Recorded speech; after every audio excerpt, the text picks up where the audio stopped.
ചട്ടിയിൽ വെളിച്ചെണ്ണ ചൂടായി വരുമ്പോൾ അതിലേക്ക് 2 ഉരുളക്കിഴങ്ങ് നീളനെ കനം കുറച്ചരിഞ്ഞത് ചേർത്ത് കൊടുക്കുക.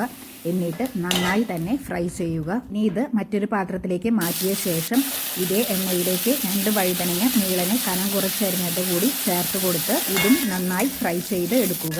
ഇതും എണ്ണയിൽ നിന്ന് മാറ്റിയ ശേഷം ഇതേ എണ്ണയിലേക്ക് ഒരു സവാള നീളനെ കനം കുറച്ചരിഞ്ഞതും കുറച്ച് ഉപ്പും ഇഞ്ചി വെളുത്തുള്ളി പേസ്റ്റും ചേർത്ത് കൊടുത്ത് ഇതും നന്നായി ഫ്രൈ ചെയ്യുക. അതിനുശേഷം ഇതിലേക്ക് 1/4 ടീസ്പൂൺ മഞ്ഞൾപ്പൊടി, 2 ടീസ്പൂൺ മല്ലിപ്പൊടി, 2 ടീസ്പൂൺ മുളക് പൊടി, 1/2 ടീസ്പൂൺ ഗരം മസാല, കുറച്ച് ഉപ്പ് ഇതെല്ലാം ചേർത്ത് പച്ചമണം മാറുന്നത് വരെ വഴറ്റിയ ശേഷം മുമ്പ് ഫ്രൈ ചെയ്ത് വെച്ചിരിക്കുന്ന ഉരുളക്കിഴങ്ങും വഴുതനങ്ങയും ഇതിലേക്ക് ചേർത്ത് കൊടുക്കുക. കുറച്ച് കറിവേപ്പില കൂടി ചേർത്ത് എല്ലാം കൂടി നന്നായി മിക്സ് ചെയ്യുക. ഒരു 2 മിനിറ്റ് കൂടി കുക്ക് ചെയ്ത ശേഷം സ്റ്റൗ ഓഫ് ചെയ്യാവുന്നതാണ്. ഇപ്പോൾ ഉരുളക്കിഴങ്ങ് വഴുതനങ്ങ ഫ്രൈ തയ്യാറായിട്ടുണ്ട്.